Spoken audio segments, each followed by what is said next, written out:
Breaking tonight, Buckingham Palace has confirmed that the Queen spent Wednesday night in hospital for tests after having cancelled her official duties. In a statement just in, the palace said, following medical advice to rest for a few days, the Queen attended hospital on Wednesday afternoon for some preliminary investigations, returning to Windsor Castle at lunchtime today, and remains in good spirits. Now, you'll remember royal doctors sent the 95-year-old sovereign to be seen by specialists in London on Wednesday afternoon, with the Queen spending her first night in hospital in 8 years. I should repeat that following her discharge, Buckingham Palace have said the Queen is OK. It is believed her medical team acted out of caution, and it's reported that she is already back at her desk reading her official red boxes and will be recuperating for the rest of the week. But let me bring my panel in on this. Dominique Samuels, Andrew Doyle and Rebecca Reid with me.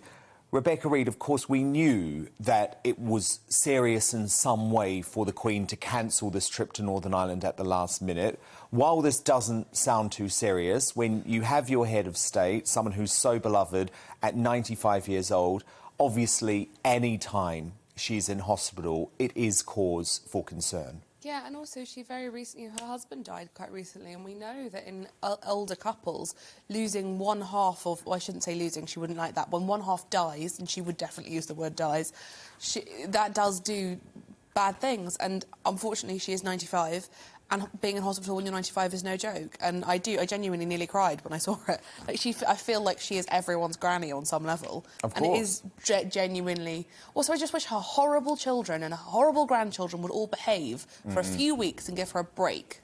I think that's actually a really good point, Andrew Doyle. The Queen needs some peace. And I actually wrote a column about this yesterday for the Mail Online, making the point, please, Mum, just rest up. We don't need to see you as often. Look after yourself, because I actually think it's highly irresponsible that the fact that the royal courtiers have let her continue at 95 on this gruelling schedule the past couple of weeks. You know, she was at the Welsh Senate, she was at the Scottish Opening of Parliament, she was then hosting that reception at Windsor Castle, she was then at Westminster Abbey. It's like, we don't expect you to do that much. You're 95 years old. But I think, knowing what I know, I mean, I haven't met her, but knowing what I know about her, those kind of activities and duties she feels are integral to her life. Yeah. And I actually think, although, of course, it would be better if she rested, I don't think she would be happy doing so. And in many ways, when she's doing this kind of thing, maybe it's this that is keeping her going. This is, you know, it's a sense of meaning, a sense of purpose, and she's good at it.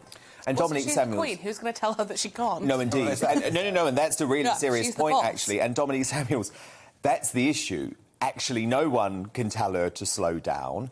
And that's why I think it's the responsibility on everyone around her to make the point that actually the big events, absolutely, COP26, yes, but do you need to travel to the opening of every parliament? I'm sorry, this is where we need to see Prince Charles and Prince William step up.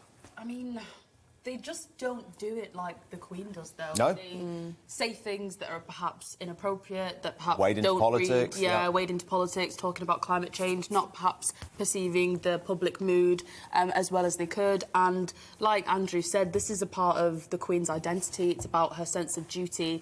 And I think she's an absolute machine. I think when you are 95, the minute you seem a bit tired, you should rest, like she has done, perhaps going for checks. But I don't think she's going anywhere anytime soon. She seems full of zest to me. I'm touching wood, Dominique. I'm touching wood. Yes. No. I mean, I absolutely think that she is going to be OK.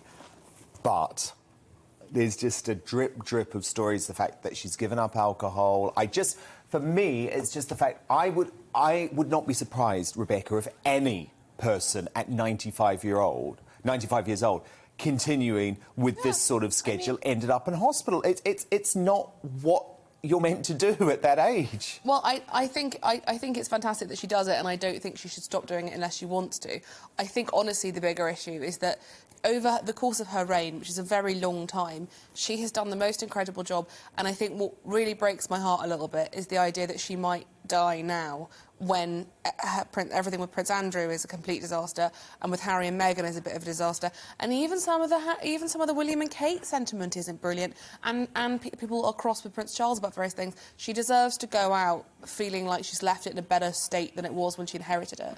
Absolutely, because there's nothing that she has done. No, she's been fantastic. That is wrong. Also, somebody and she's been let down by her relatives. Somebody just tried to leave the Commonwealth, which I thought was monstrously unreasonable. Now, just hang out for a year, and you'll almost tell Prince Charles. Stick your fingers up at Charles, fine. But see, I disagree with that, Andrew. I actually think that we could see the Queen reigning, and don't laugh, I actually mean this, if she's properly looked after for decades to come, because she's 95 years old. Her mother lived to be over 100 with actually a far less healthy lifestyle.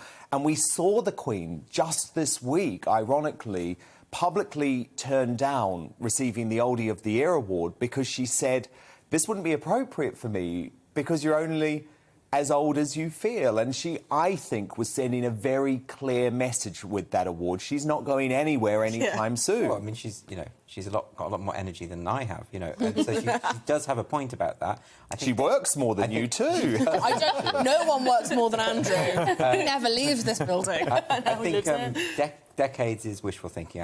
We have to accept the fact that she is an. No, I don't. Decades would make her 115, which does feel... It's possible. Is it likely, Dan? I'm sorry, I don't care, Dominic. I refuse, and I cannot actually I know you're emotional tonight, Rebecca. I cannot countenance a world without the Queen to see us through these crises. And if you look back last year, I find it so fascinating that the Queen felt so restrained, and she hated the fact that she was essentially, or she felt like she was some sort of prisoner at Windsor Castle, unable to be face-to-face with her people, which is what she so desperately wanted.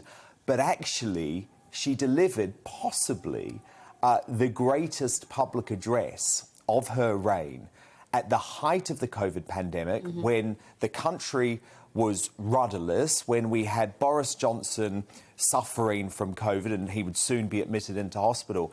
And it was just those lines, "We'll meet again," quoting the Dame Vera Lynn's song, that actually I genuinely believe pulled this country through because we trust it from the Queen. I mean, this is a woman who literally lived through the Blitz, and she has been there at every major event you couldn't in our time. Yeah, you couldn't imagine life without her, and if she did leave, I think the country would crumble momentarily. I think also... Really would. We're not ready for it, Rebecca. No. We're not I like ready Charles, for it. in theory, because I feel the same way about lots of things that he does. And I'm not that worried about the cheating on Princess Diana thing. I think that was a bad marriage and I don't blame him for it. But a lot of people really don't like him.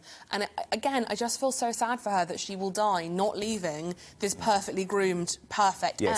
But I do need to stress, Buckingham Palace are insisting that the Queen was back at work, at her desk, at Windsor Castle today. So I think it's important that while we're obviously very concerned about the health of the Queen, that I just repeat the statement that we have received from Buckingham Palace in the past few moments, saying, following medical advice to rest for a few days, the Queen attended hospital on Wednesday afternoon for some preliminary investigations, returning to Windsor Castle at lunchtime today, and that she remains in good spirits. So all we can say is, long live the Queen, long may she reign, and we obviously all send her our love, but we'll keep across that developing story tonight.